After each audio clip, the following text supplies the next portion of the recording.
हरे कृष्णा। नमो ओम विष्णुपादाय कृष्णप्रेष्ठाय भूतले श्रीमते भक्तिवेदांता स्वामिन् इति नामिने। नमस्ते सारस्वते देवे गौरवाणी प्रचारिणे निर्विशेषा शून्यवादी पाश्चात्य देशतारिणे। वागीशा यस्य वदने लक्ष्मीर्यस्य स वक्षसि यस्याते हृदये संवित् तं नृसिंहमहं भजे।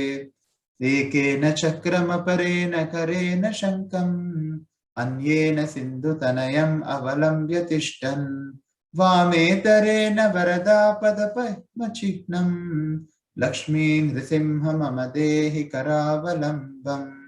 उग्रं वीरं महाविष्णुं ज्वलन्तं सर्वतोमुखं नृसिंहं भीषणं भद्रं मृत्योर्मृत्युं नमाम्यहम्।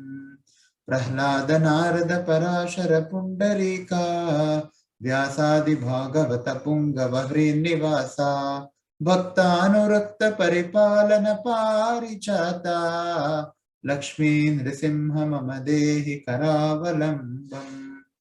पादौ यदीयौ प्रथमा द्वितीयौ तृतीयतुर्यौ कथितौ यदूरो नाभिस्तथा पञ्चम एव षष्ठो भुजान्तरं दोर्युगलं तथन्यौ कण्ठस्तु राजन्नवमो यदीयो मुखारविन्दं दशमं प्रफुल्लम् एकादशौ यस्य ललाटपट्टं शिरोऽपि तु द्वादश एव बाटी तमादिदेवं करुणानिधानं तमालवर्णं सुहितावतारम् अपार संसार समुद्र सेतुं भजामहे भागवत स्वरूपम् भजामहे भागवत स्वरूपम्। ओम अज्ञानतिमिरान्धस्य ज्ञानाञ्जनशलाकया चक्षुरुन्मीलितं येन तस्मै श्रीगुरवे नमः। श्रीचैतन्यमनोभीष्टं स्थापितं येन भूतले स्वयं रूप गदा मह्यं ददाति स्वपदान्तिकम्। वाञ्छाकल्पतरुभ्यश्च कृपा सिन्धुभ्य एव च पतितानां पावनेभ्यो वैष्णवेभ्यो नमो नमः। श्रीकृष्ण चैतन्य प्रभो नित्यानंद श्री अद्वैत गदाधर श्रीवासदि गौर भक्त वृंदा। हरे कृष्णा कृष्णा कृष्णा हरे हरे हरे राम राम राम हरे हरे। मूकं करोति वाचालं पंकुं लंघयते गिरिं यत्कृपातमहं वन्दे श्रीगुरुं दीनतारिणा। हरे कृष्ण। हरे कृष्ण प्रभु जी, धन्यवाद, प्रणाम। I welcome you all once again to the study of 7th canto of Srimad Bhagavatam as a part of our Narasimha Rajanam program. So today we shall continue studying the 12th chapter. So yesterday we had seen about Brahmachari Ashrama. So what are the duties of a Brahmachari and what qualities a Brahmachari cultivates, and most importantly, what is the purpose of a Brahmachari training and how so important it is to have the two very important aspects to be cultivated, two important qualities to be cultivated for progress in spiritual life. One is the sense control and the other is humility. So we had seen how a brahmachari should conduct, what he should do, what he should not do. So all these things we had discussed yesterday. So today Narada Muni will continue his instructions about Varnashrama Dharma. He will speak about a particular ashrama called as the Vanaprastha ashram today. So we will be discussing these verses related to Vanaprastha ashram today, and Narada Muni continues in this way. Vanaprasthasya vakshyami niyaman muni sammatan yan asthaya munir gachet rishilokam uhan jasa. So Narada Muni says, O king, I shall now describe the qualifications for a Vanaprastha, one who has retired from family lives. By rigidly following the rules and regulations for the Vanaprastha, one can easily be elevated to the upper planetary system known as Maharloka. Of course, the purpose of following all these rules and regulations is not just to go to Maharloka. From there, one has to actually transcend this material world. One has to go above. So let us see what are the general duties of a Vanaprastha. So firstly, who is a Vanaprastha? Probably in the modern age, we haven't even heard this term Vanaprastha, or we are not at all aware of who a Vanaprastha is. In Vedic Varnashrama, Vanaprastha is actually a Grihastha who has retired from active family life and occupational duties. So one undergoes training for 25 years, and if one wants to marry, one is allowed to marry, and one is allowed to stay with a wife.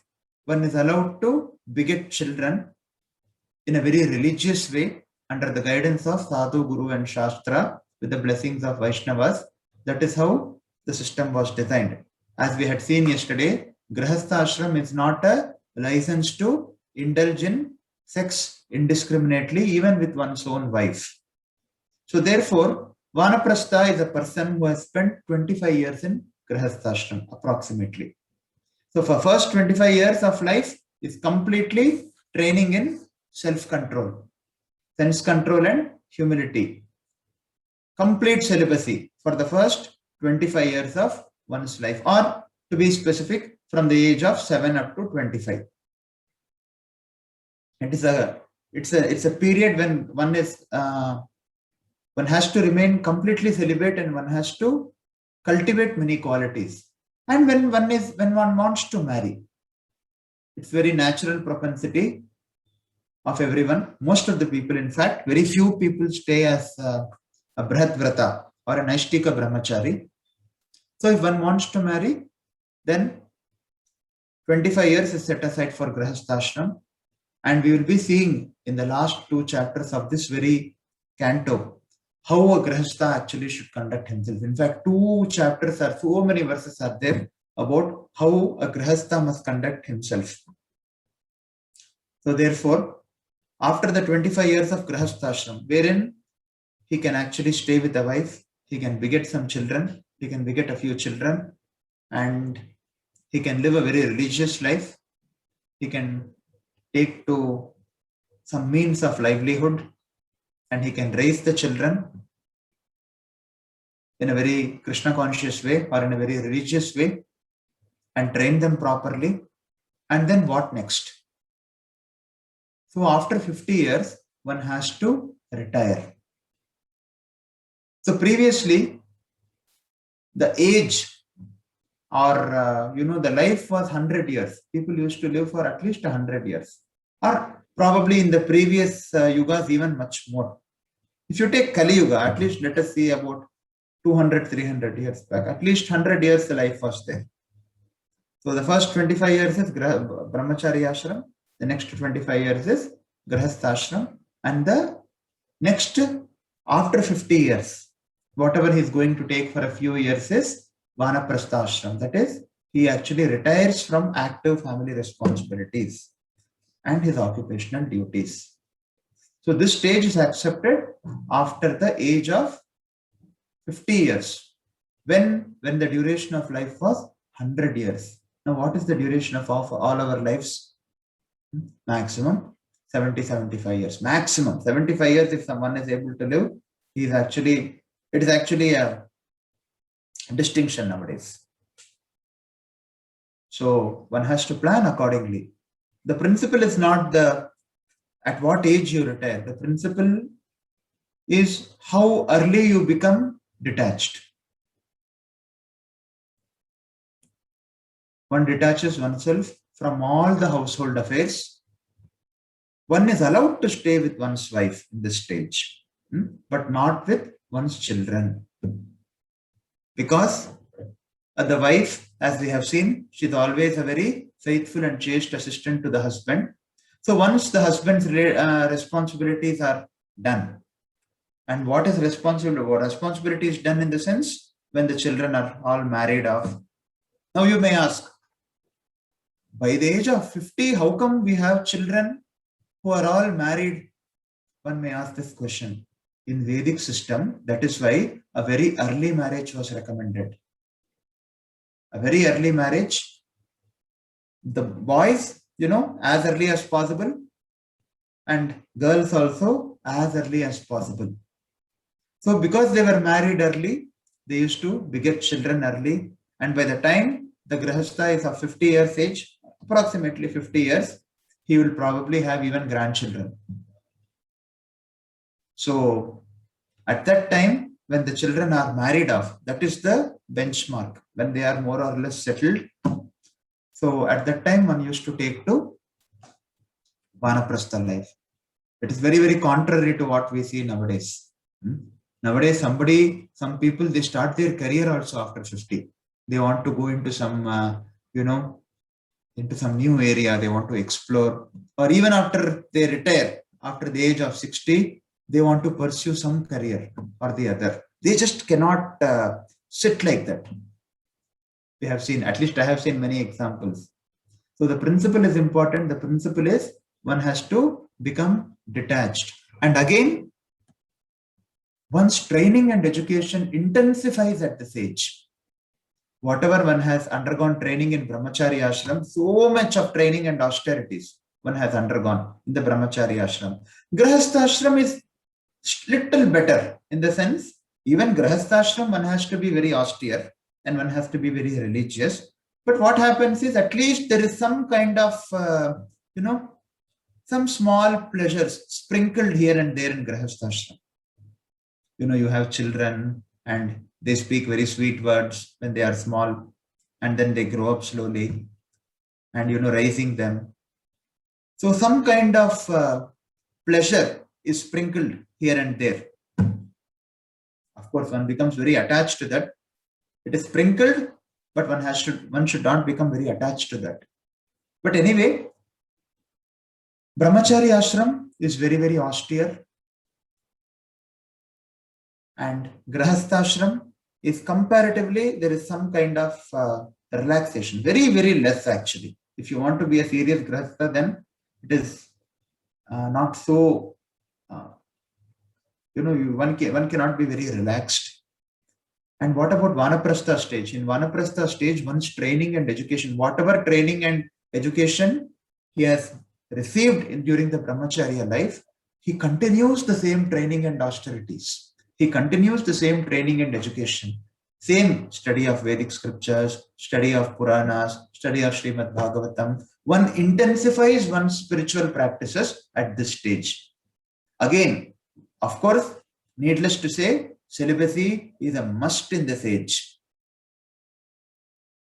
One's sadhana practices continue and one is able to devote more time for spiritual practices. Because one has retired from active family responsibilities, one is able to devote more time for spiritual practices. So therefore, learning automatically increases, because in this stage, one is actually free to move around.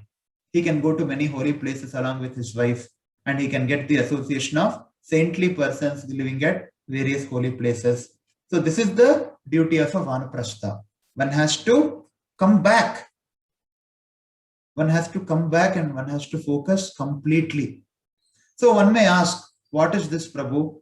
Whichever ashram you say, you are only speaking about, or the scriptures are only speaking about austerity, self-control, sense control, humility, celibacy, cultivating qualities. Now why? Because this is the purpose of human form of life. Human form of life is very, very rare. And what is the purpose of human form of life?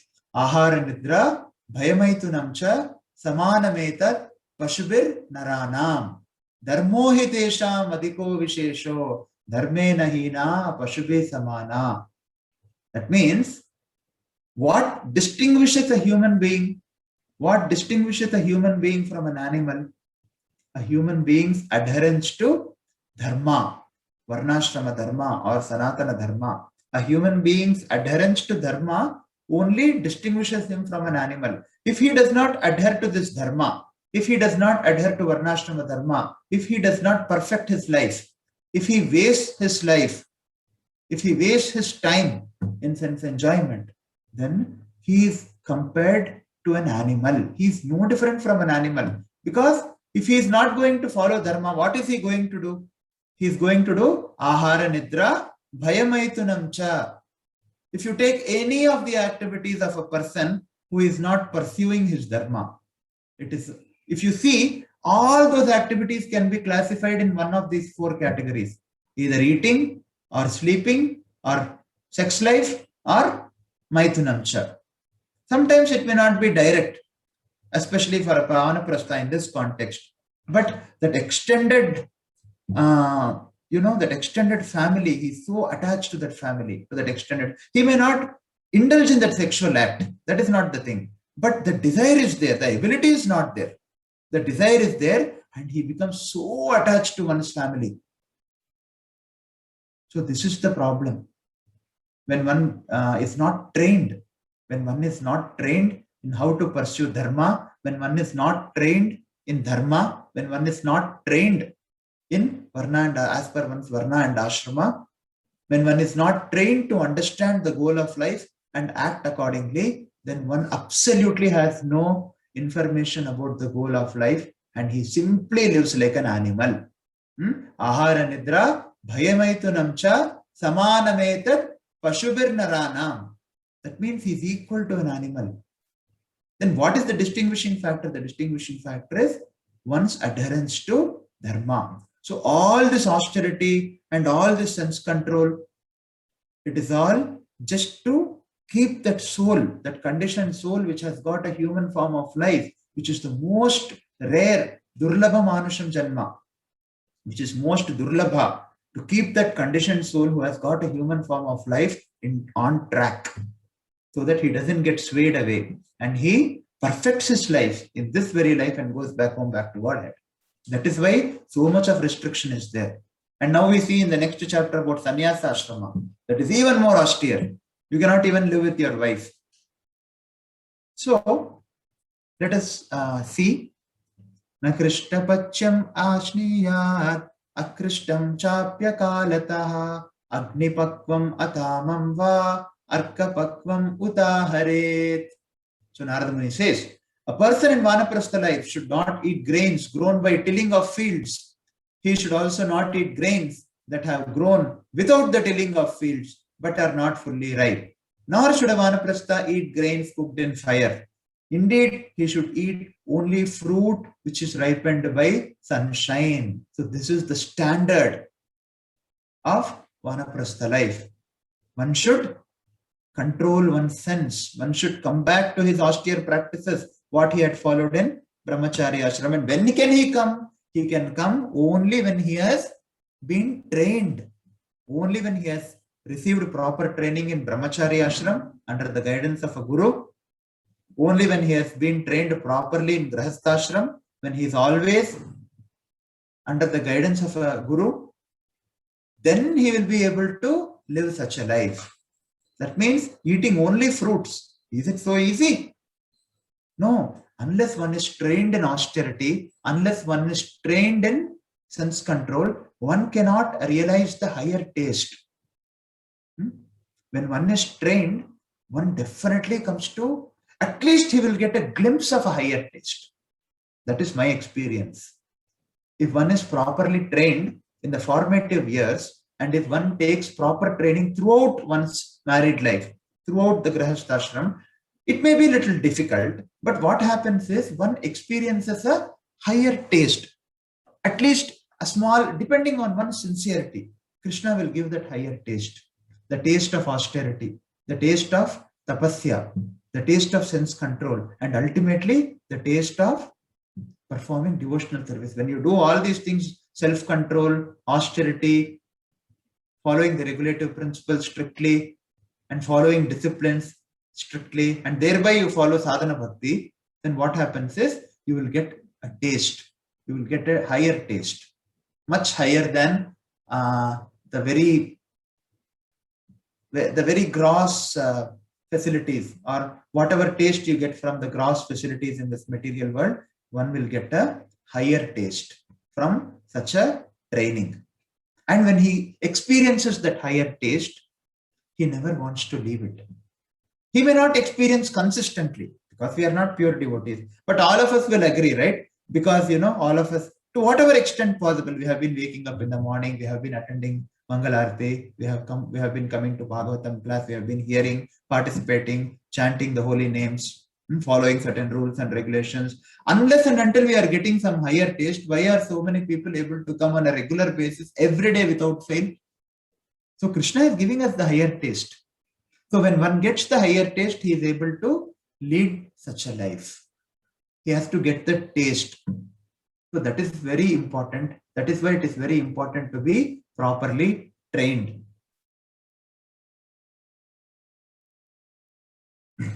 Krishna says in Bhagavad Gita, how can you give up the lower taste? Only by getting a higher taste. Vishaya vinivartante niraharasya dehina rasavarjam rasopyascha param drishtva nivartate.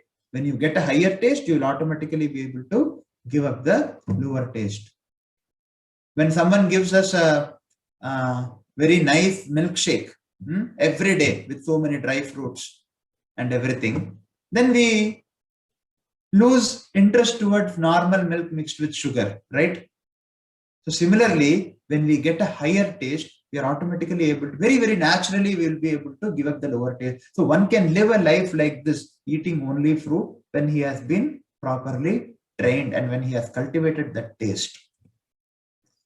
Vanyeshcharu purush purodasan nirvapet kala choditan labdhena vena venyadye puranam cha parityachet. A vanaprastha should prepare cakes to be offered in the fire from fruits and grains grown naturally in the forest. When he obtains some new grains, he should give up his old stock of grains. That means he should not be in the mode of accumulation. Even now, if he is in the mode of accumulation, then what is going to happen to him? So the highest standard, the Vedic standard, is presented here. One must understand the principle. What is the principle? The principle is austerity. So when he obtains some new grains, he should give up his old stock of grains. Next. Abnyartham eva sharanam uta jamvadrikandaram shrayetahi maya yagvav vaivagni varshar ka tapasat swayam. So how should he live is mentioned in this verse. He should prepare a cottage or take shelter of a cave in a mountain only to keep the sacred fire. But he should personally practice enduring snowfall, wind, fire, rain, and the shining of the sun. So therefore, he should make a cottage. Why should he make a cottage? Only because he has to protect the sacred fire. So this is the standard which is prescribed. People do not know. Only one appreciates these standards, one is actually able to gain a taste for understanding the higher purpose of life. One doesn't know. One doesn't, until we study like this, we will not know what is the standard prescribed.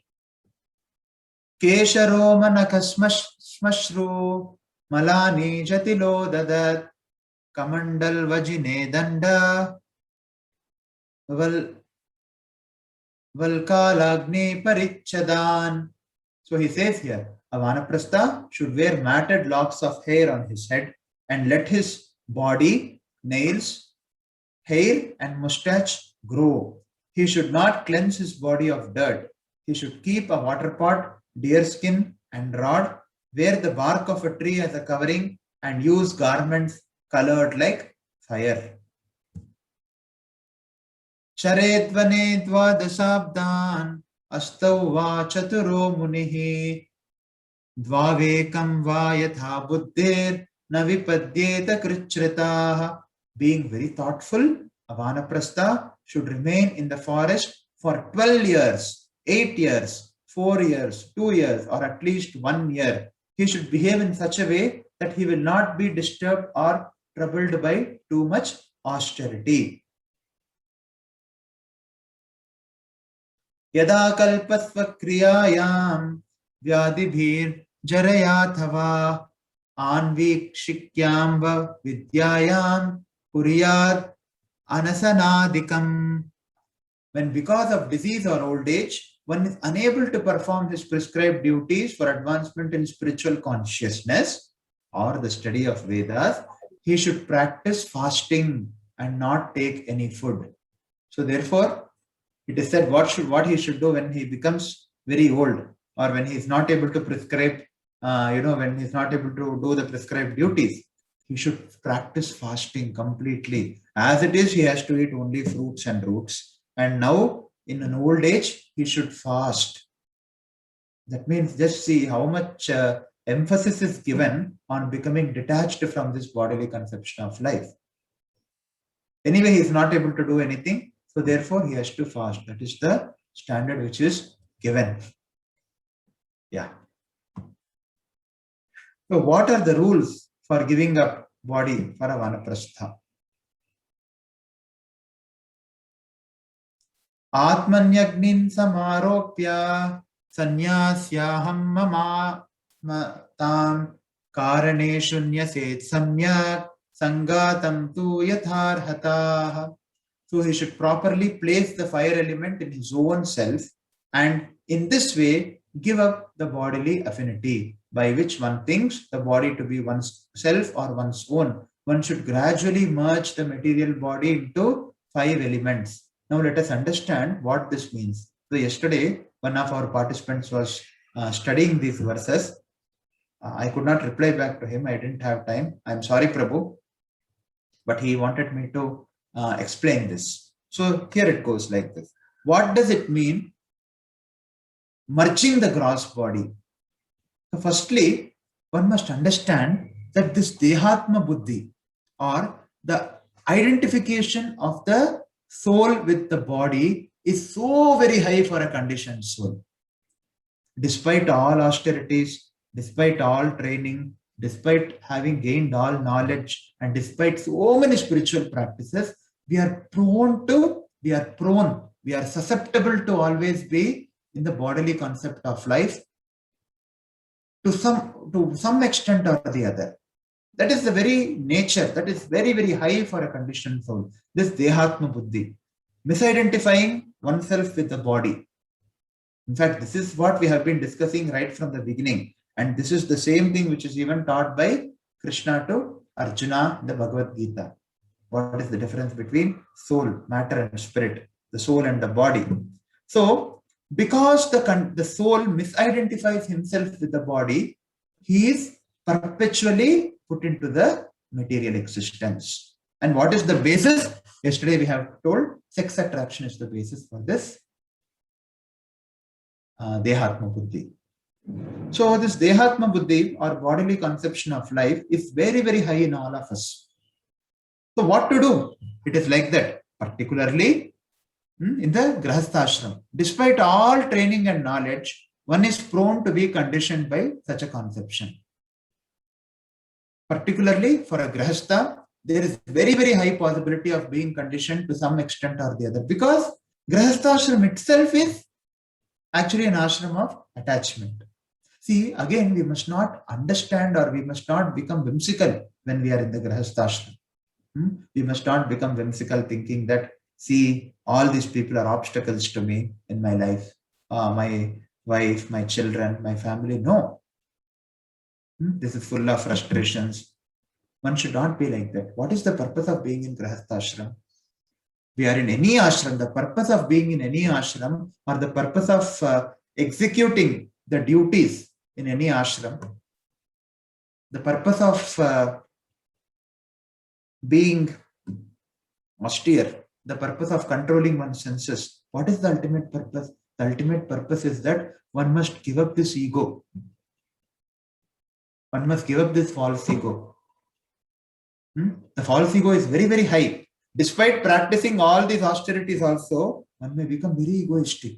So that is not the goal of these austerities. The goal of these austerities is, in whichever ashram it may be, brahmacharya, grahastha, vanaprastha or sannyasi. The goal of performing all these austerities and the goal of performing all these duties is that gradually we must be able to give up that false ego. Now what happens in grahastha ashram? In grahastha ashram, we get married. So one becomes two. In the beginning, only a man is there. Now man and woman both are there. So he has to give up the false ego. Similarly, she has to give up the false ego. And they have to stay together despite differences. Then what happens? After some time, a child is born. So they should completely focus on the child. A husband and wife have to completely give up their, to a great extent, they should give up their selfish interest and false ego. It's a very natural system, actually. It's a very natural system. So gradually what happens? You forget thinking about yourself and you give priority to the child. So in this way, there are more children. So in this way, by serving everybody, by accommodating, by tolerating, slowly, gradually, one starts giving up his false ego. But anyway, for a grahastha, there is a very high possibility of being conditioned to some extent or the other by this bodily conception. Yes, we are all conditioned, eternally conditioned. We never know from how many lifetimes we are conditioned. So there is a very high possibility of being conditioned to some extent or the other in the grahastha ashram. So therefore, by intense spiritual practices in vanaprastha ashram, one should gradually come to perfectly realize. He should come to that stage of realization that he is completely different from the body. Atma Tattva. He should come to a completely self-realized platform. He should come to a platform where he is completely detached from the body. He should understand that this body is not mine. This body consists of 5 material elements. Particularly, we are speaking about the gross body here. Now, what does it mean? What does it mean? Merging of the gross body means what? Merging of the gross body means one has to come to the point of becoming completely detached from this body and understand that one is not the body but the spirit soul. And one must understand that this body, then if it doesn't belong to me, then to whom does it belong to? It belongs to the material nature. It belongs to the different devatas actually. It is said, it is described in a very detailed way in 3rd canto of Srimad Bhagavatam when the creation is described. How from the Virat Purusha, when the hands of the Virat Purusha became manifest, Indra entered the hands. So every part of the gross and subtle body is represented by a demigod. Then who are we? We are the pure spirit soul. So one has to come to this understanding and one has to become completely detached from attachment to his body, understanding that this body is not mine. This body is not at all mine. This body consists of material elements. And in turn, this body actually belongs to the different demigods. Different parts of this body are represented by different demigods. And ultimately, it belongs to the Supreme Lord. Maya Dhyakshena Prakriti Suyate Sacharacharam, because the whole material nature is going under the supervision of the Supreme Lord. Matta Parataram Nanyat Kinchidasti Dhananjaya Mahi Sarvamidam Protam Sutre Manigana Iva, Krishna says in Bhagavad Gita. After he says that Bhumirapo Nalovayur Khammano Buddhirevacha, he speaks about the Para Prakriti and the Apara Prakriti. And then he says that he is the source of Para Prakriti and Apara Prakriti both. The 7th chapter of Bhagavad Gita. So therefore one must, merging the body means one should completely detach oneself from the bodily conception and understand that these bodies belong to different demigods. The different parts of this body, gross and subtle body, is represented by the different demigods and they do not belong to me. They have been given to me for some time. Because of my desire and because of my karma. Firstly, because of desire only, and depending on karma, you get different types of bodies. That's all. Some may get a man's body, some may get a woman's body, but ultimately, one has to come to the point of becoming completely detached from this body and understand that this body actually belongs to various demigods who are the representatives of the Supreme Lord. And every part in this gross and subtle body is actually represented by different demigods. So therefore, I have to give this back to them. That is the meaning of merging. Kekhani vayo nishvashams tejas sushmanamatmavan apsvarks sleshma puyani kshitau sesham yatodbhavam. A sober, self-realized person who has full knowledge should merge the various parts of the body in their original sources. That means he should know that various parts of the body belong to different devatas. The holes in the body are caused by the sky, the Navadvaras. The process of breathing, prana, is caused by the air. The heat of the body is caused by Agni, fire. The semen, the blood, and the mucus are caused by water. The hard substances like skin, muscle, and bone are caused by earth. In this way, all the constituents of the body are caused by various elements, and they should be again merged into those elements. For example, air. This air should be, this is called ether, right? Bhumi, rapo, nalo, vayu, kammano, buddhirevacha. So, these material elements, they have to, you should come to, merging means what? You should come to an understanding that this has to finally go here. It is not mine. This body is not mine. This body, which is made of many constituent material ingredients, this body is not mine, and they have to, the different parts of the body, they have to go to the different ingredients. Ultimately, one should come to the understanding that he is the soul. He is the servant of the Supreme Lord, and his only duty is to serve the Lord, follow the instructions of the Lord, and go back home, back to Godhead. So that is the meaning of merging. So the holes are caused by the sky. The process of breathing is caused by the air, so it has to merge with the air. The heat of the body is caused by fire, so it has to merge with the fire element in this material creation. The process of breathing, the semen, blood, and mucus is caused by water, so it has to go back to water. So ultimately, nothing is mine. So that is the understanding of merging of the body. To attain such a self-realized state, one must understand the original sources of the various elements of the body. As we have discussed, this body is a combination of Pancha Mahabhutas, Bhumi, Rapo, Nalo, Vayu, earth, water, fire, air, and ether. So, what is the meaning here? The meaning here is, one in Vanaprastha ashram, one must perform all these austerities. And what is the goal of performing these austerities? The goal is that one must understand, one must increasingly realize the glory of the Supreme Lord. Understanding the original sources of various elements. If you have to understand the original sources of various elements, we have to understand who is the Supreme Lord. Then we will be able to understand how the Lord created this material world, and why this material world was created. What is the purpose of creation of this material world? And then, understanding that, one becomes devoted to the Supreme Lord. And one understands his own position also. See what is meant by self-realization? Self-realization and God-realization go together. If you have to realize yourself, first of all, you should know who you are, and then be who you are. So similarly, you can take one example. If we want to understand a sun ray independent of the sun, is it possible? If you want to understand the sun ray, you must also understand the sun planet. Similarly, in order to understand oneself, one must understand the original source. Who is that? Adi Purusha, Govindam Adi Purusham, Tamaham Bhajami, Ishvara Parama Krishna, Sachidananda Vigraha, Anadir Adir Govinda, Sarva Karana Karana. One has to understand who is that Karana, who is that original source of this body.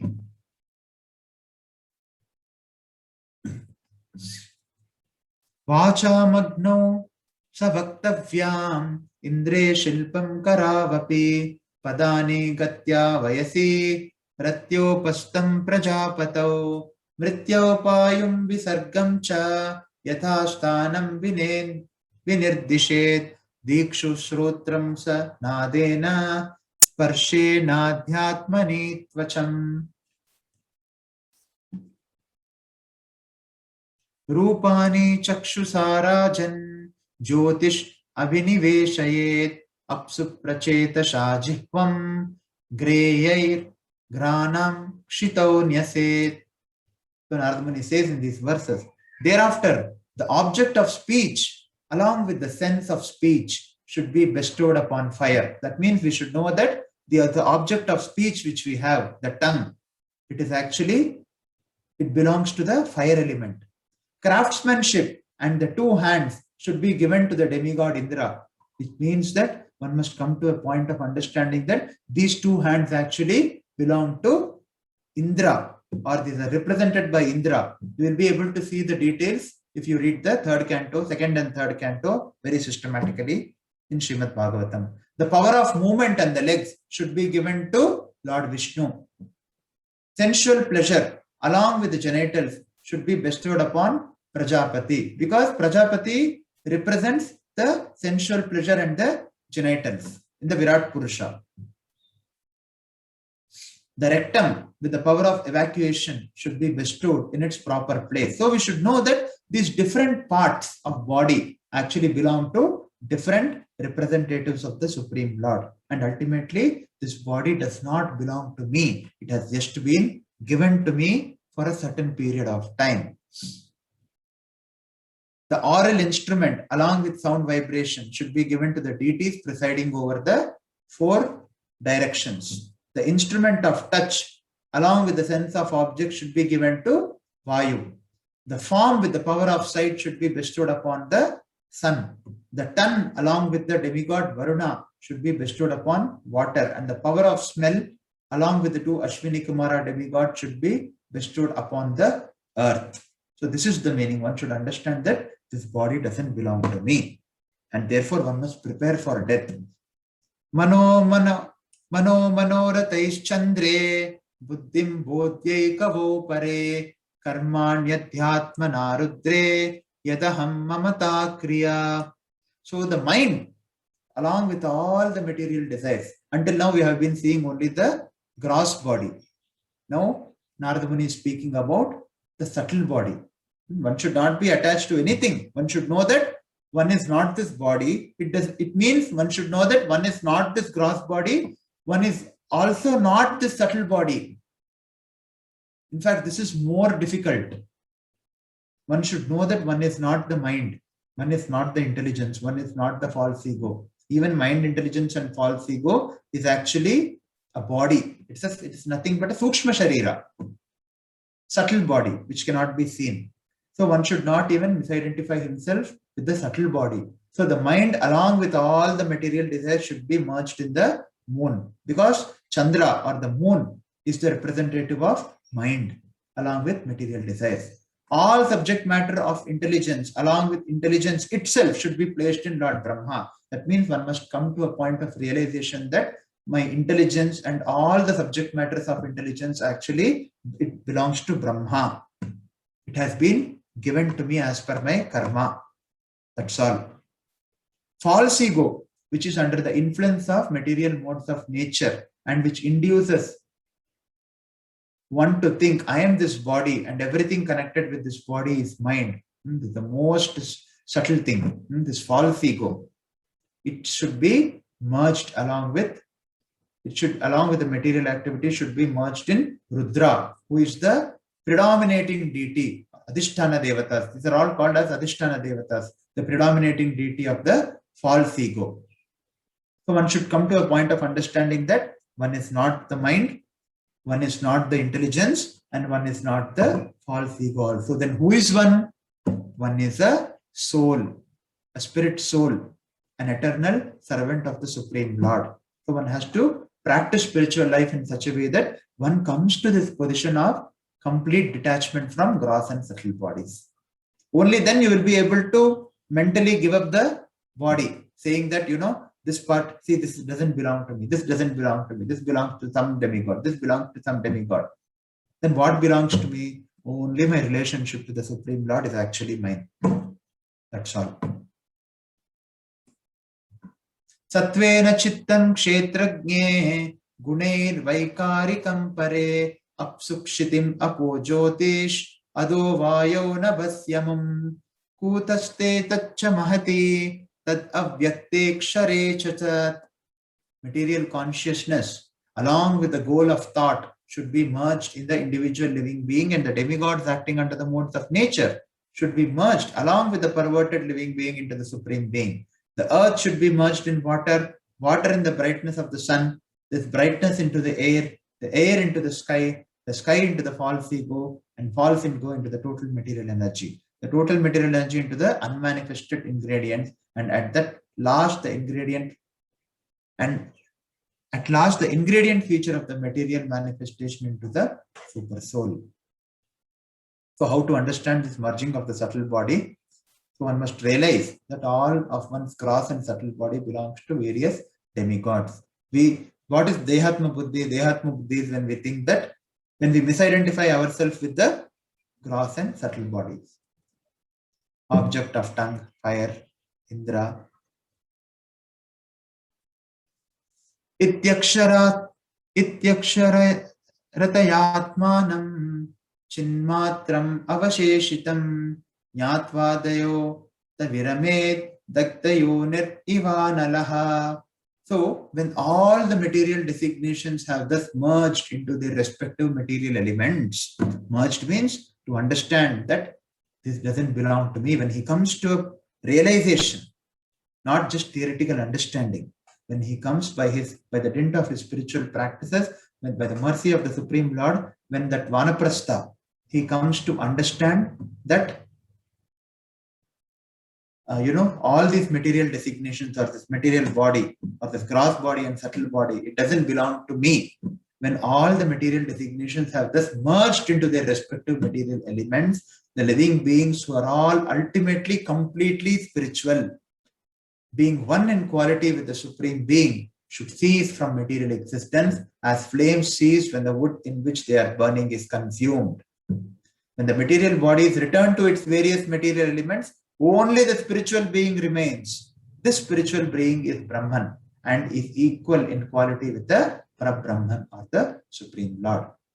So therefore, when one cultivates this consciousness, when one cultivates complete detachment from body, and when one understands his position as an eternal servant of the Supreme Lord, as the pure soul, and one acts in that way, when one realizes this, then what happens is he actually returns, ultimately being, he returns back home, back to Godhead. So we have completed this chapter here. We can open for questions now. So an example of Brihadvarta, Prabhuji. I'll get back to you, Prabhu. One example is Bhishma. Okay, that I know. Other than that, I wanted to know some more. That's why I asked. I'll let you know. And number 18, tilling of field, non-tilling of field. Chapter number 18. My doubt's not clear till. This one? Yeah, this one. First three lines. Difference I want. That's all. Which difference you are telling? A person in Vanaprastha life should not eat grains grown by tilling of the field, right? That means he should not eat grains at all. That is the meaning of it. No, should not eat grains grown by tilling of the field. That's one point. He should also not eat grains that have grown without tilling of the field. What is it without tilling and with tilling? Both are contradictory, right? That's why I'm telling. That's why I'm asking. Is putting it in a way. Yes. That means he should actually not take grains. That is the understanding. That is how we should understand this. My confusion without tilling and with tilling. That's why my confusion. Without tilling, grains cannot be produced, right? That's the reason I wanted to ask this point. The meaning of this is that he should not eat grains. Oh, that's all. Yes. Whether it is tilling or not tilling, no grains, that's all. Yeah. Okay, fine. Thank you. That's all.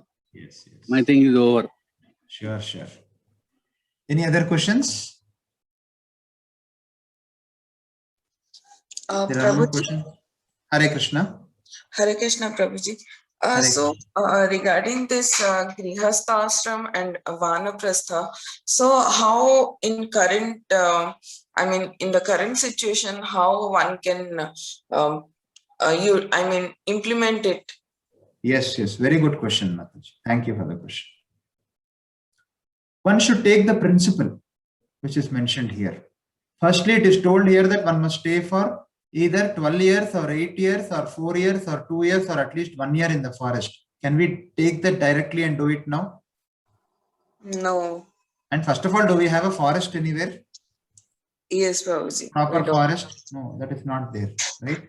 So one must take the principle. What is the principle behind this? The principle behind this is that one must actually become detached from one's body. That is the principle, right? So what he has to intensify his spiritual life. See, one cannot go anywhere out of the house now. He will be living in one apartment, that's all, after retirement. So what can he do? What is the best thing to do? The best thing to do is to intensify one's spiritual life. Or if one has never practiced spiritual life in all these 50 years, he can take up to spiritual life now. He can take up to the process of Shravanam and Kirtanam, so that gradually he may advance from whichever level he is. That is the whole purpose. See, the whole purpose of Vanaprastha taking all these austerities is also for what, Mataji? It is because he has to cultivate bhakti, right? Yes. So what can a person do now? He cannot do anything except cultivate the process of bhakti. This is the easiest process actually. It is very, very saralam. It's very, very easy. Just you have to begin with chanting the holy names of the Supreme Lord and hearing about the Lord. Shravanam, Kirtanam, Vishnu. This is very, very easy process, and this is the only recommended process in Kali Yuga. So if one has to, in a Vanaprastha life, one has to intensify one's Shravanam and Kirtanam, that's all. And not involve so much. When one intensifies one's Shravanam and Kirtanam, then automatically one intensifies one's Smaranam. Then what happens? Automatically, he is not so much attached to the family. He may be with the family, but he may not involve himself so much in the family matters. If he is involving himself so much in the family matters, then that's not a correct sign. He will be with the family. He can be with the family, but he should be detached from the family. He should have a very strict routine of proper Shravanam and Kirtanam. The more intensely he is able to take to this process of bhakti, then see, it is said, Vasudeve Bhagavati Bhakti Yoga Prayojita Janetyashu Vairagyam Jnanam Cha Tadahetukam. When one cultivates bhakti, then all other things automatically come, especially the jnana and the vairagya. Vasudeve Bhagavati Bhakti Yoga Prayojita Janetyashu Vairagyam Jnanam Cha Tad Ahetukam. So there is no need to separately cultivate anything if one is able to cultivate pure bhakti. Of course, we must take these rules and regulations and follow to the best possible extent. For example, we must take the principle of austerity is emphasized here. For example, he should not, see, I'll give you a small example. It is said that he should build only a hut, that too, a small hut, in order to keep the sacred fire intact, right? And he should actually tolerate the snowfall, rainfall, and the heat of the sun, etc. What is the principle behind that? The principle behind is that he should not become attached to comforts at this age. Whatever he is already conditioned to, it is definitely difficult to give up. But at least at this age, he should not become attached to newer and newer facilities and comforts. You are getting me? Yes, Prabhuji. He should know to be austere. He should know to tolerate. Otherwise, if he is so much attached to his bodily comfort, then how can he focus on the Supreme Lord? How can he focus on devotion? And that is explicit, that is precisely what is happening nowadays. We see so many people, they want a career after 50 years. They want a career after retirement. It is encouraged today, but it is not encouraged in the Vedic system.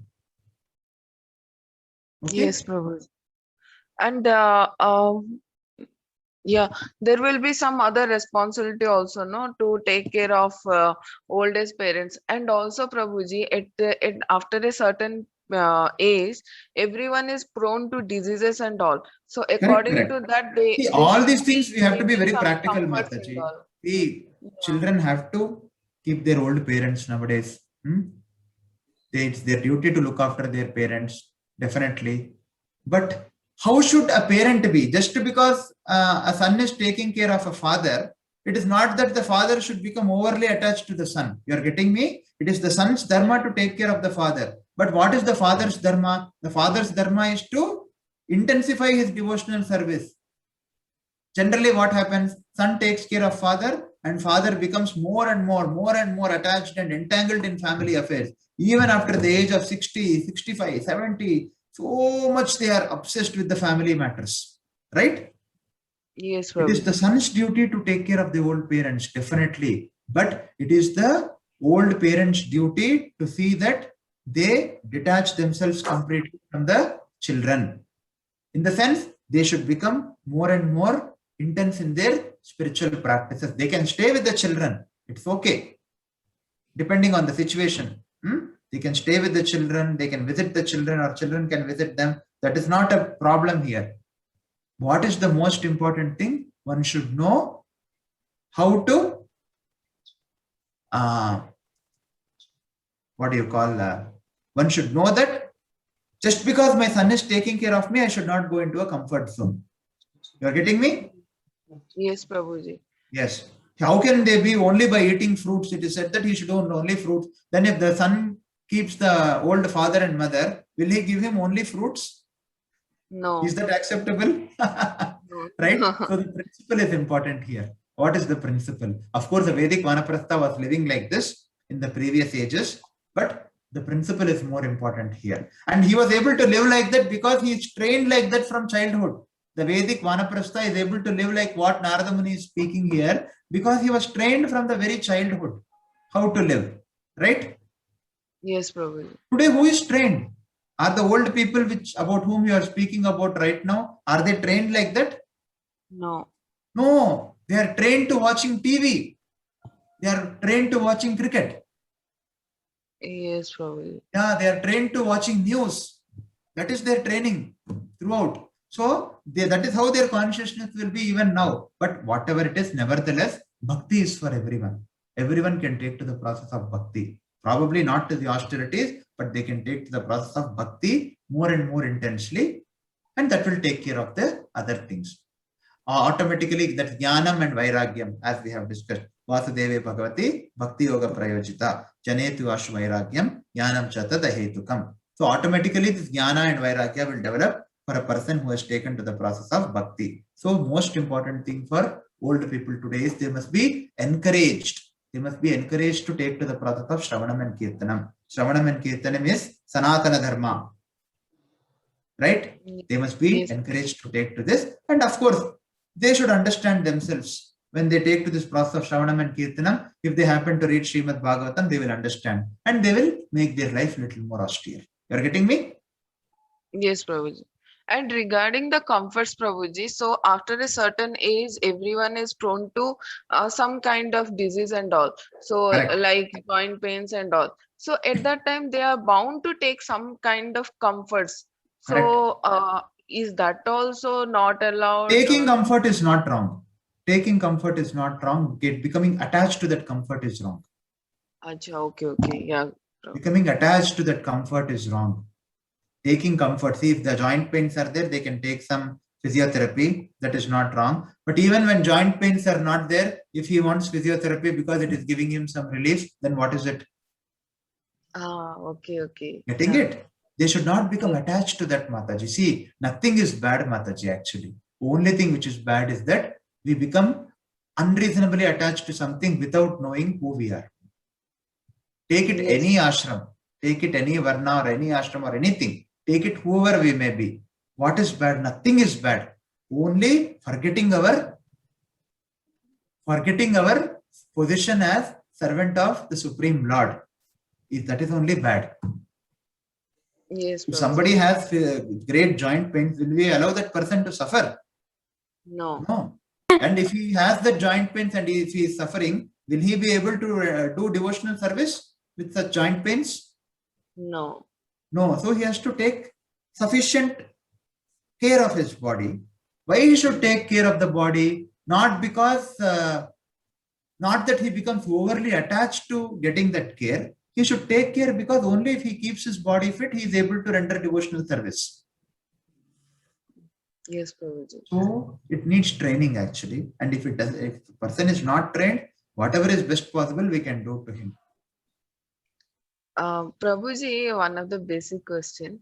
Yes, So yes. what is the significant, I mean, why there are four types of ashramas like Brahmachari, then Grihastha, then Vanaprastha, then Sannyasi? Why so much this thing has been mentioned? For training. For training. That's all. Training in what? Training in dharma.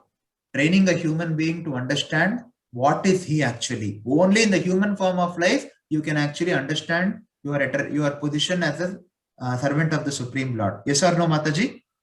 Yes, Prabhuji. Can an animal understand? No. No, it doesn't have intelligence. Human beings have intelligence. Only human beings can understand. That is why it is there. It is very strict, Mataji. This human form of life is a great responsibility. So that is why these systems are made. Because one should not go off track. You're getting me, right? Yes, yes. One should not go off track. See, to be affectionate to family members is not wrong. But to become attached is wrong. What is the difference between affectionate and being attached? Do you know? You can show affection because ultimately even our family members are parts and parcels of the Supreme Lord. It is just that in this particular lifetime, they have become our mother and father. That's all. And in next life, if we get a human form of life, we may have, or any other form of life also, we are going to have mother and father, right? Yes. So being affectionate, understanding our position and understanding their position also is not wrong. One has to be affectionate, but one has to be detached. What is meant by becoming attached? Becoming attachment means my wife, my children. Of course, you have to give protection because they are entrusted under your care in this particular lifetime as per your karma or whatever it may be. They are ultimately entrusted by the Supreme Lord, right? How is karma acting? Karmana daiva netrena. Karma is acting under the supervision of the Supreme Lord. So whatever may be, the Supreme Lord has entrusted certain things to you. So you have to be very responsible in your duties and you have to be affectionate towards your subordinates and to the people whom Krishna has entrusted you to. I mean, who has entrusted you to and also to you. He has entrusted you also to someone, right? Your parents and all. Similarly, he has entrusted someone to you also. To all these people, you have to be affectionate. No doubt about that. To become overly attached means we start controlling them. Yes. So that should not be there. A Vanaprastha can be affectionate. There is nothing wrong about it, but he should be very careful. That is why in this particular age, there is no hope. One has to take to the process of Shravanam and Kirtanam. That's all. And one has to take the principles from Srimad Bhagavatam. And as far as possible, he should try to implement an austere life. Say he can do one thing. He can, see I know some people, Mataji, they are above 60 years of age, probably 65 years of age or so. I know some of them. They don't even, see, it is not that they have some disease or something. They have a very bad habit of sleeping late and waking up at 8 o'clock even in this age. Is that justifiable? Prabhuji, very bad habits. You know, their eating is nowadays it is very common, Prabhuji. Yeah, it is not correct. Just because it is common, is it correct? No, it is not correct. But it is very common. Even 8 o'clock is also early in the morning only. Oh, yeah. So I know some people like that who are above 65 years and otherwise they are healthy only, but they have that bad habit which they have never cultivated the proper habits right from their young age. That is why they still wake up very late and all kinds of bad habits they have. I don't want to mention everything here. Yes. They watch TV, unrestrictedly they watch TV and they always are on the smartphone, doing this, doing that, reading newspapers. I know one person, every day in his apartment, what he does is he goes to, everybody buys a different newspaper, right? Like that 5-6 newspapers he reads every day. He's above 65 years. And, he doesn't know what to do because he's not trained. You're getting me? Yes, Prabhuji. Yes. Yeah. Prabhuji. So at whatever stage it is, this Krishna consciousness is an urgency. One has to take up, whether one is in a brahmachari stage or whether one is a very small child. For everyone, Krishna consciousness is very, very important. It is urgency actually. One has to take to Shravanam and Kirtanam. Then he will be able to understand many other things and he will be able to make his bhakti better. Like for example, all of you have taken to the Shravanam and Kirtanam maybe a few months before, right? Not before that. And now, because you have taken to Shravanam and Kirtanam very regularly, therefore you are able to appreciate all these things, right? How many things we have discussed for the past, 5-6 days about Vedic life. Are you all getting an appreciation or not? Are all of us getting some appreciation towards this or not? Yes, Prabhuji, definitely. Because we have taken to Shravanam and Kirtanam, we are able to appreciate this. Because when we take to Shravanam and Kirtanam, the Supreme Lord, as the Paramatma, becomes very pleased with us. Then Lord gives us the proper understanding. Because we have been taking to Shravanam and Kirtanam, you are able to appreciate these things. Otherwise, if you tell this to a person who has not taken to Shravanam and Kirtanam, particularly, many controversial topics were also there about Sri Dharma and all. They will feel very agitated, right? Yes. Why are you speaking all these things? All these things are nonsense. Because you have taken to Shravanam and Kirtanam, your heart has become receptive for the past many days. That is why, would you appreciate it as much as you had been doing now before you had taken to process of Shravanam and Kirtanam? No, not at all. Because Krishna is doing all the job here, basically. We are only the instruments. Yes, Prabhuji. Prabhuji, yes, as it is, we have read like it is a continuous process for a man to for the self-realization, like brahmachari, grihasthashram, vanaprastha, then sannyasa. Then why it is very limited for a woman? Like they just need to be learned at home and perform their Sri Dharma towards her husband. That's it. Nothing else other than that. Don't they deserve to? You should be happy that your syllabus is less, Mataji. Even see, I'll tell you one small example. Okay. Nice question, actually. See, I will tell you an example. Do you think it is very less, Mataji? No.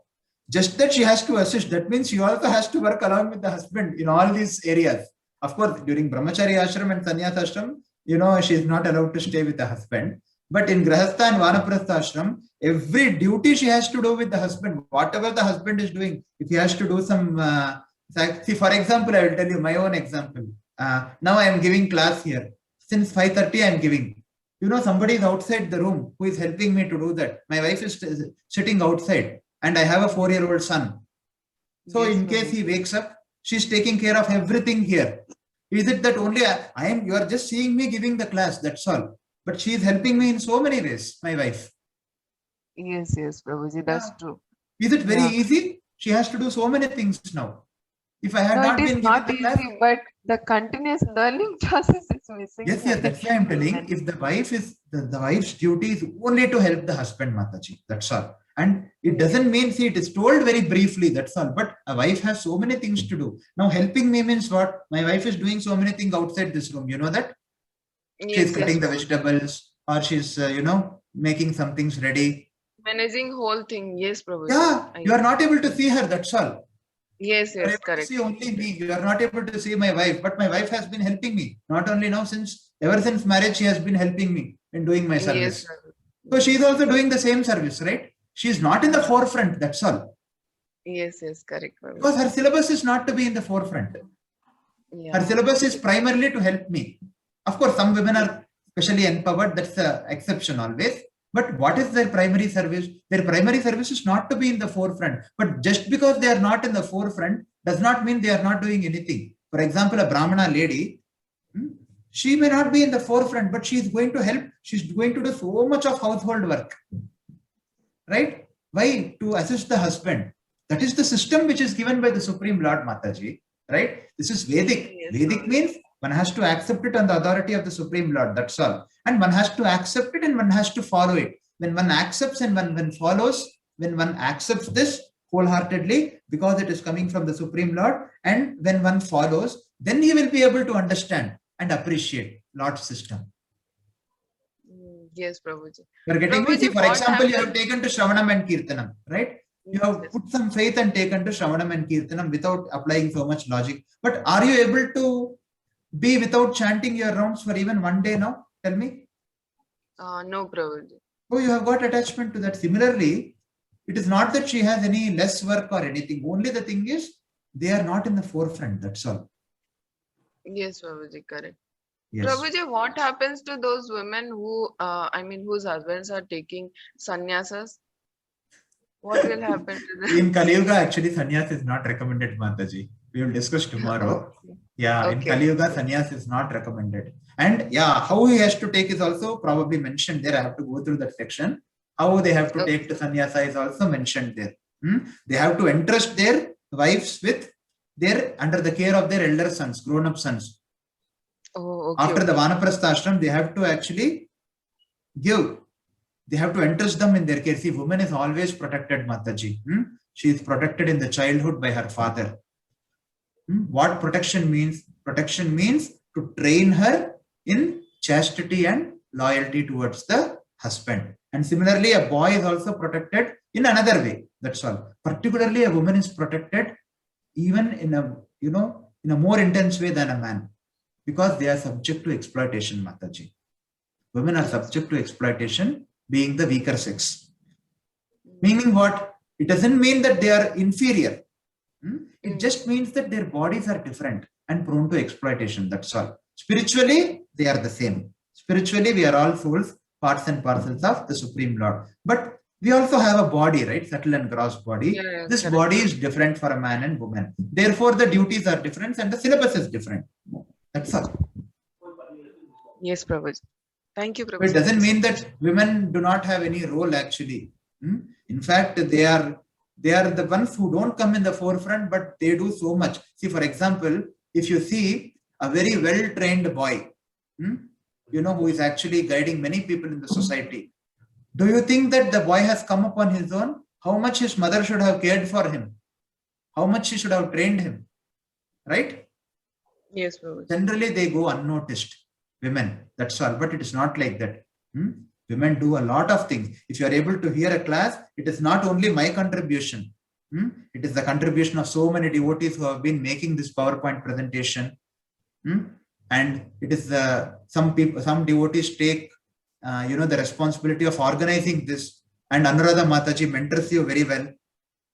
And Yes, some Prabhuji. devotee is inspiring all of us to conduct this. And immediate cause, there is somebody outside this room who is also, guarding this room, so that someone doesn't come and do mischief here in this room when I'm giving my class. So it is not that it is a one-man show. Varnashrama is not to be independent. We are not independent. We are all dependent on the Supreme Lord. We are all parts and parcels of the Lord. It is not to become falsely independent. I am independent. I'll do whatever I like. It is not that system. Varnashrama is a system of interdependence. Understanding that we are all the souls, but we are all in different bodies, and we all have different dharmas and different duties and different syllabus, and we all have different natures, and we all are very uniquely empowered to serve the Lord together. We are uniquely empowered and we have to serve the Lord together. It's a model of interdependence, not a model of independence. Getting me? Yes, Prabhuji. Okay. Thank you, Prabhuji. Now we have Prabhuji? another question. Hare In the Krishna, chat. Prabhuji. Hare Krishna, I will Prabhuji. just take up this chat, Mataji. Question, I will come back to you. So Preeti Mataji is asking, Prabhuji, some scriptures say to look after old parents is our duty. Now we see that old age should not stay with children. Yeah, very good question actually. And she continues the question, but he has to look after grandchildren as his son and daughter-in-law go to work. This has become the situation nowadays, Mataji. Yes, actually the children should protect their old parents. That is the children's dharma. That is the son's syllabus. You are getting me? It's a very important question you have raised. The boy or the male or the son's syllabus is to, or his duty is to protect his parents. Now, what is the parent's duty? Parent's duty is to actually become detached from the son. So both of them have to do their duties. Just because it is the duty of the parents to be detached from the son should not refrain from his duties. Right? Similarly, just because it is the son's duty to protect the parent should not become attached to the son. Both of them have to do their duties. Son should protect their old parents, and similarly, the old parents should do their duty. What is their duty? Their duty is not to take care of the grandchildren, Mataji. Let me tell you, this is a very unfortunate position in today's society. It's a very unfortunate situation in today's society that children are actually using their parents to take care of their children just because they have to earn money. In fact, this is exploitation, I would say. Please forgive me if I am harsh, but this is not what I am saying. This is said by the scripture. Because at the old age, a son has to take care of his parents, but he has to give them all facility to practice spiritual life. That is what is caring. It is not that I take care of you, you take care of my children. It is not easy job to take care of children. As a secondary role, they can play. That's okay. But nowadays we see that the primary responsibility is given to the old parents. And when the same parents, when what happens is when they become very, very old, when they become disabled, then the same children put these parents in old age home. Of course, not everyone, but many of them do that. So basically, this is exploitation business. That son and daughter-in-law both work. Let the daughter-in-law take care of the children. That is her dharma. That is her syllabus. And given in the Varnashrama, right? Is there anywhere said that a woman should go to work in Varnashrama? What we have studied so far in a woman's duties, is it said that she has to go and work? Even for men, it is not recommended actually. To be very honest, we have seen one who takes up the service of any very low grade person, then that person is actually compared to a dog in Srimad Bhagavatam. We have seen maybe 2 days before. So what to speak of a woman? Even for a man, it is not recommended, ideally speaking. So in this case, the daughter-in-law should take care of the children, and parents can play a secondary role. Like they can tell some stories. They should not be given responsibility. But nowadays, the responsibility is given by the son and the daughter-in-law. Prabhuji, this only I have a doubt. Mataji, let me finish. Okay. Yeah. So this is not recommended, Mataji. A son should take care of the parents, and he has to take care, means he has to take care that he should not burden them with responsibility. Already the parents have taken care of this son when they are young, right, in their childhood. And parents have worked very hard to bring up the son to this level. Now what is the son doing? He's begetting some children and throwing them on the face of parents, telling that, you please take care of them. This is nonsense, Mataji. Absolute nonsense. It is not recommended by the scriptures. Of course, some places where the financial situation may be very, very bad. In that cases, some adjustment has to be made based on time, place, and circumstance. But still, if one is not able to live in a city, one has to go to some place where the cost of living is less, or one has to reduce his material life. Everybody is attached to a particular standard of life, Mataji. That is why this problem is coming. And ultimately, the old parents are exploited by their own children. Does that clarify, Mataji? Yes, Prabhuji. Thank you so much. Prabhuji? Hare Krishna, Prabhuji. Yes, Hare Krishna. Prabhuji, can you just show me verse number 22, Prabhuji? Yeah, sure. I think Nisarga Mataji was having one question. Shall we come back to this question after Nisarga Mataji's question? Prabhuji, no question. Just I wanted to see the slide. That's it. Okay, sure. Mataji, you can go ahead with your question. Hare Krishna, Prabhuji. Hare Krishna. Prabhuji, in this case only I was having a doubt. For the son's dharma is mentioned in the Shastras. What about parents who have only girl child, like they don't have any son? Then how will be they taken care of if we follow this dharma only? Yes, very good question, Mataji.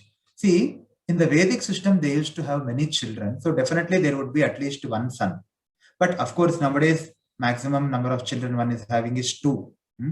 So, and sometimes both are daughters. It is the daughter's duty, Mataji. Daughter's duty along with her husband to take care of. Not independently, daughter along with husband to take care of their old parents.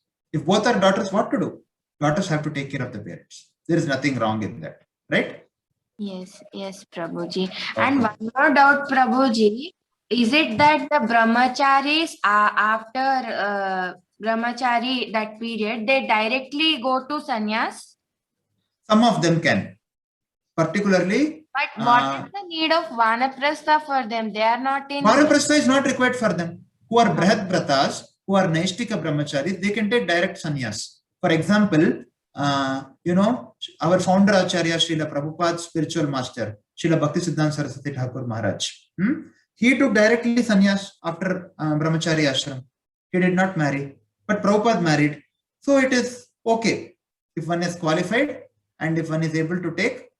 Particularly, it is applicable only for a Brihad Vrata or a Naishtika Brahmachari. A Naishtika Brahmachari can directly take sannyas. Okay, Prabhuji. And one more question, Prabhuji.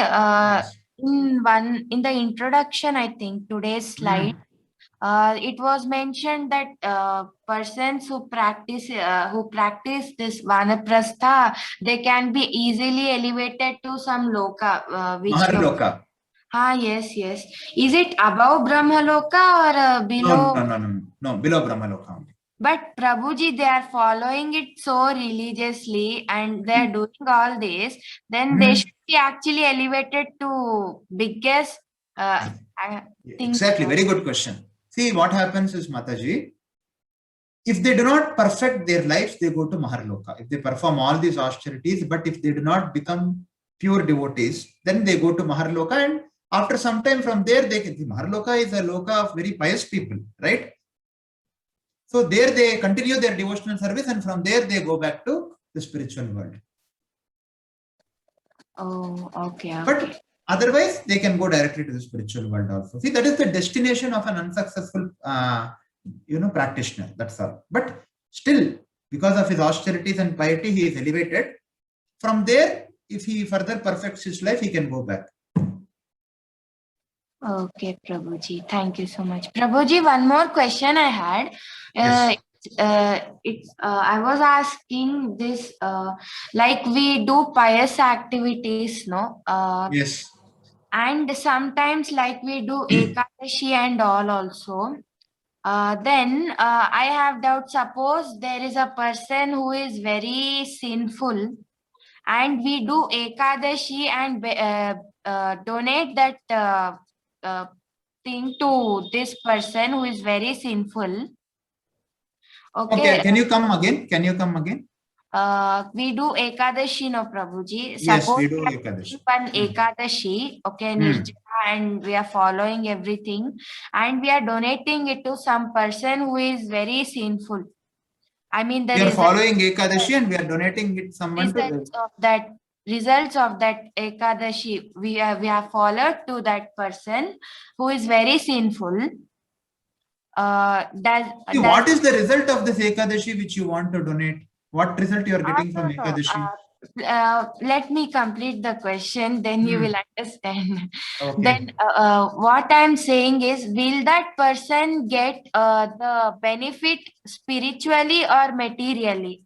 I didn't understand your question, Mataji, actually. No. You said that Prabhuji, we do Ekadashi. Okay, we do Ekadashi. Okay. Yes, and we get something, some piousness, or spiritually we are elevated. What do you get? Some piety you get. Either we get piety or we get spiritually some spiritual advancement. Yes, definitely. Okay. But instead of accepting the results, if we donate that to a sinful person, What does it mean by donating the spiritual I mean advancement the to others? results for they do not do it, Prabhuji. Like they are not ready to accept spirituality or all these things, and they are very sinful.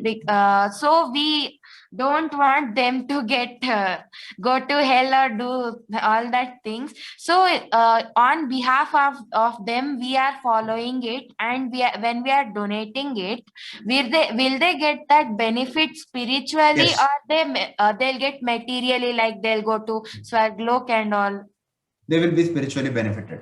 If you are their well-wisher, they will be spiritually benefited. Definitely. Okay. Okay. Okay, Prabhuji. Thank you so much, Prabhuji. Thank you. See, whatever I spoke, Mataji, I spoke as how is it mentioned in Srimad Bhagavatam, but for specific cases, you have to take, one-to-one guidance from someone who has already been following this process very well. Okay. So thank you. Thank you for your time. I think there are no more questions. Are there any more questions, or we can end for the day? Prabhuji, Yes. I have a question. If supposing there are so many ladies who are not married, that is, they wanted to be a single woman, Yes. then what to do? It is not prescribed in the scriptures to be single for a woman. And for that matter, not even for a man. Only a man can be single. If he is very qualified, he can observe celibacy throughout his life and be an Aishtika Brahmachari. But for women, it is not at all recommended, Mataji, to remain single. It is not recommended. One should be married at any cost. Women should be married at any cost. Because nowadays, as you see, there are so much of humiliation. Doing here. The in-laws, the sister-in-laws, they're all tortured them. So seeing all those things, they have that thing in the mental mind that it is better not to get married. Let us be single, and we can be free from all those things. Unfortunate situation. It is very unfortunate situation because many women are because the men are not trained.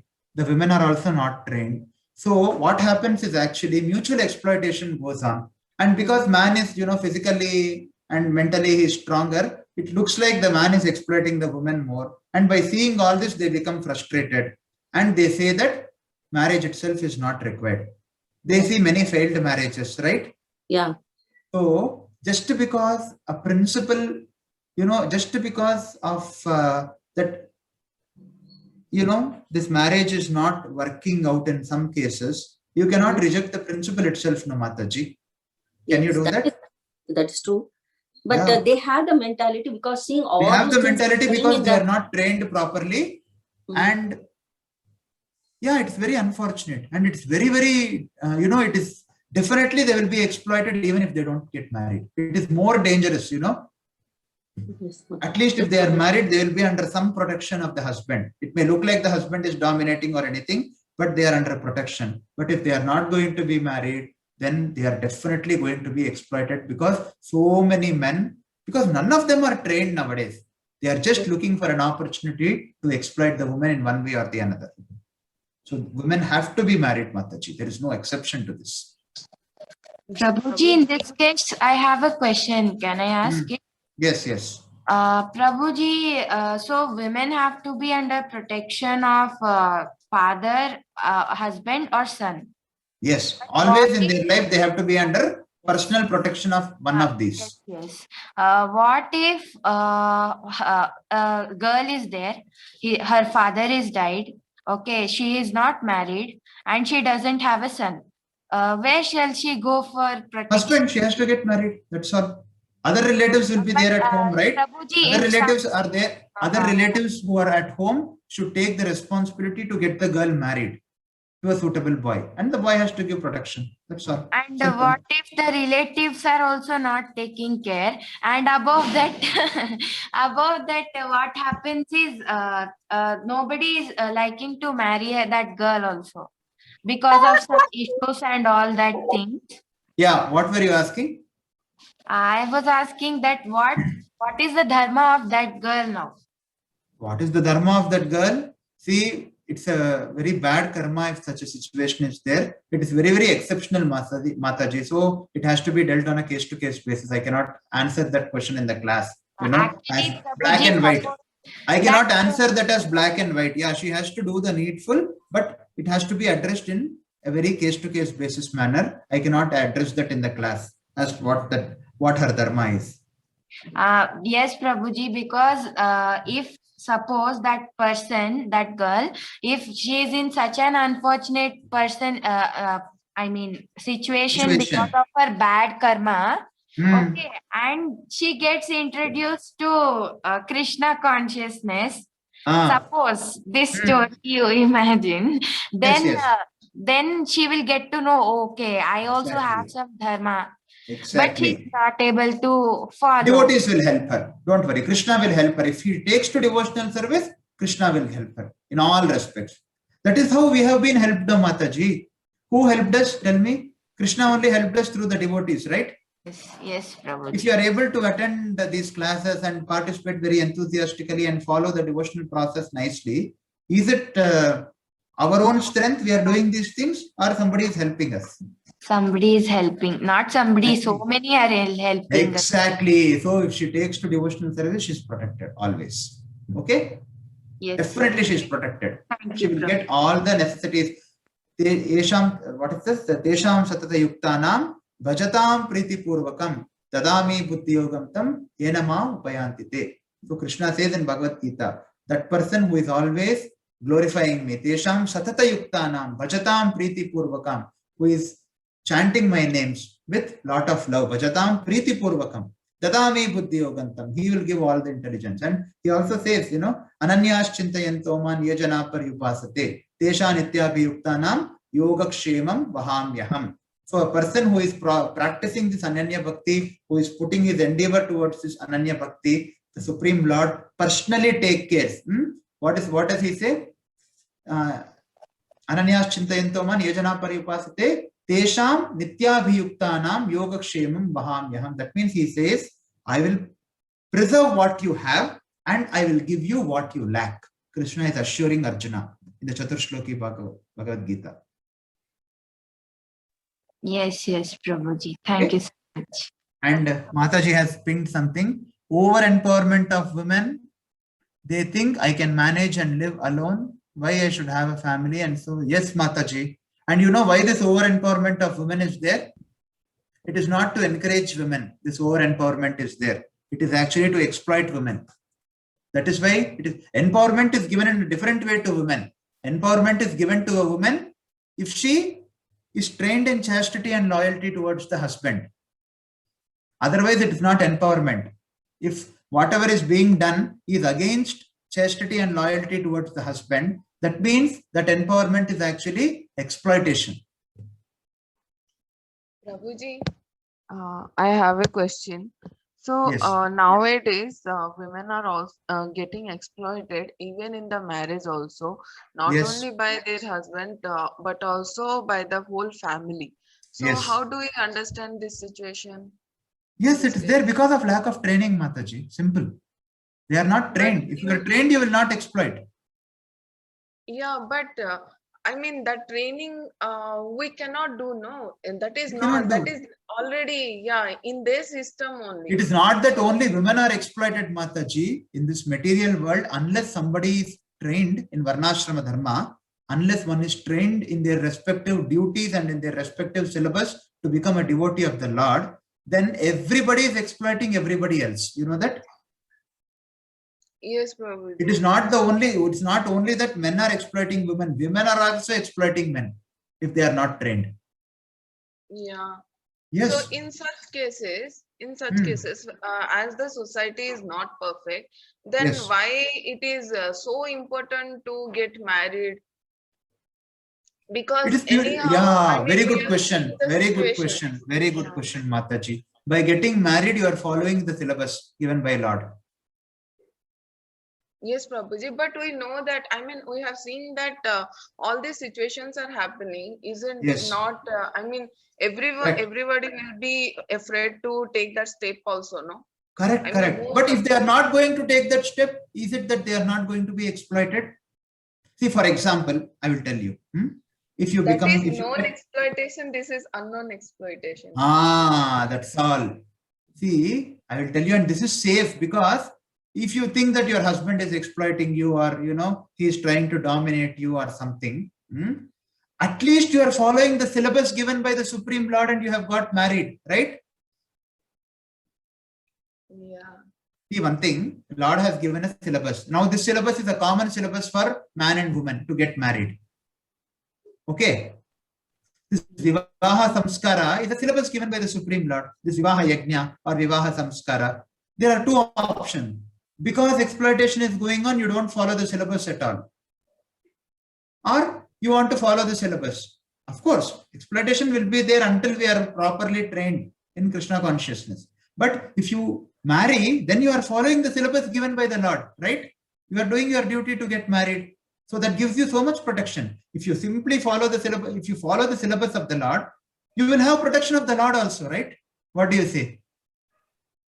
Yes, Prabhuji. If you don't get married, what is going to happen? You are not going to follow the syllabus given by the Supreme Lord. So therefore, so many men are waiting to exploit a woman.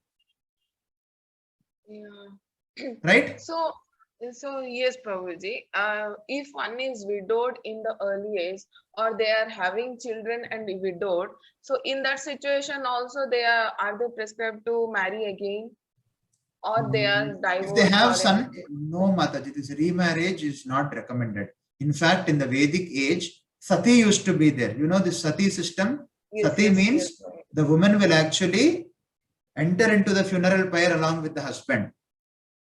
Yes, But Prabhuji. if she has a son, she does not need to marry again. Particularly if she has a son, there is no remarriage required for that woman, because son is a representative of the husband only. He will take care of her throughout her life. Yes, In case Prabhuji. of accident, firstly, in the Vedic system, accidental deaths were very rare, because more or less people were pious. This kind of accidental deaths never used to happen. It was very exceptional. Even if it happens, there will be a joint family, and if they have a son, they don't need to get married.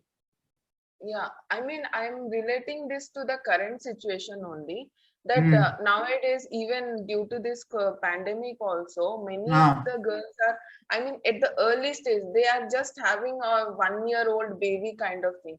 So in that situation, what is recommended for those ladies? Personal guidance is recommended. That's all. I can't give any recommendation in the class. I cannot say anything black or white, because situation is very complicated now. We cannot judge. So they should have someone like Anuradha Mataji who can take care of many Matajis should be there, and they should approach that Mataji. Yes, or even the family members can think of something. It's very unfortunate situation nowadays, Mataji. Yes, Complete chaos in the society. Particularly after this COVID has come, very, very young people are also dying. yes. Yeah. So that should be dealt on a case-to-case basis. Okay, we are already 15 minutes past our stipulated time. If there are any questions, Thank you so we much, can. Prabhuji. Hare Krishna. I am very sorry if my speech was offensive to anyone. My intention was not to offend. I was just trying to speak from the scriptures. However, on a personal basis, if somebody wants to know, they have to consult a qualified devotee personally. Only then they will be able to understand what exactly is the dharma for them. That is how we can understand. Okay? Thank you so much. Thank you, Grantaraj Srimad Bhagavatam ki jai. Srila Prabhupada ki jai.